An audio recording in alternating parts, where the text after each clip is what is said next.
एक गरीब आदमी की वालिदा बीमार हो गई। इलाज के लिए फौरी रकम चाहिए थी मगर घर में कुछ न था। उसके पास सिर्फ एक बकरा था, सेहतमंद, खूबसूरत।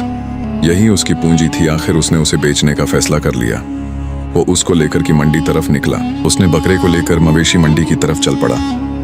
दिल में सोचा कि जल्दी से बेच दूं, कम कीमत ही सही। बकरे की असली कीमत 50,000 थी, लेकिन उसने सिर्फ 20,000 रखने का फैसला किया।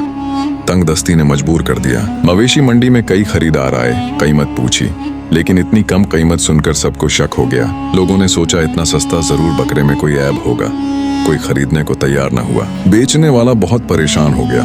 वक्त गुजर रहा था और वालिदा के इलाज की फिक्र बढ़ती जा रही थी। इसी वक्त एक मालदार शख्स आया, अच्छा लिबास, रोशन चेहरा। उसने बकरे को देखा और कीमत पूछी। बेचने वाले ने कहा 20,000। खरीदार हैरान रह गया। इतना अच्छा बकरा इतनी कम कीमत में। खरीदार ने बकरे को गौर से देखा, हर तरफ से जांचा, लेकिन बकरा बिल्कुल दुरुस्त निकला, कोई ऐब नहीं। खरीदार के दिल में रहम आया। उसने सोचा ये शख्स जरूर मजबूर है। ईमानदार दिल ने हुक्म दिया। खरीदार ने कहा मैं ये बकरा खरीदूंगा, लेकिन 20,000 में नहीं, 30,000 में लूंगा। बेचने वाले की आंखों में खुशी के आंसू आ गए, लेकिन खरीदार का जमीर फिर जागा, यह भी कम है। उसने कहा नहीं भाई, मैं 40,000 दूंगा। बेचने वाला और हैरान, ये क्या हो रहा है। खरीदार फिर सोच में पड़ गया, नहीं यह भी इंसाफ नहीं, असली कीमत तो 50,000 है। बेचने वाले बोला मुझसे मजाक क्यों करते हो, मैं पहले ही मुश्किल में हूँ, रहने दो। खरीदार बोला अल्लाह के प्यारे बंदे, मैं मजाक नहीं कर रहा। खरीदार ने फौरन जेब से रकम निकाली, पूरे 50,000 गिने और बेचने वाले के हाथ में रख दिए। वह शख्स हैरान हो रहा था, दिल में अल्लाह का शुक्र अदा कर रहा था। बेचने वाला रोने लगाया तो लोग खरीदने को तैयार नहीं थे। फिर इतनी रकम मिल गई, वालिदा का इलाज हो भी जाएगा, यह अल्लाह की रहमत थी।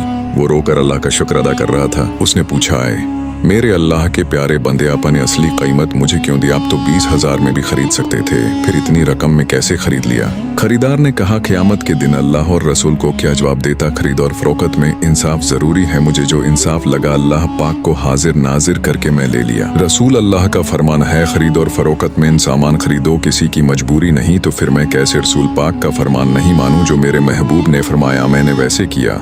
ईमानदारी से कमाई में अल्लाह बरकत डालता है। हलाल रज़क से बढ़कर कोई दौलत नहीं। ये सबक सबके लिए है। अल्लाह ताला हमें हर मामले में ईमानदारी और इंसाफ की तौफीक अता फरमाए। हमारी कमाई को हलाल और बरकत वाला बनाए। आमीन या रब्बल आलमीन।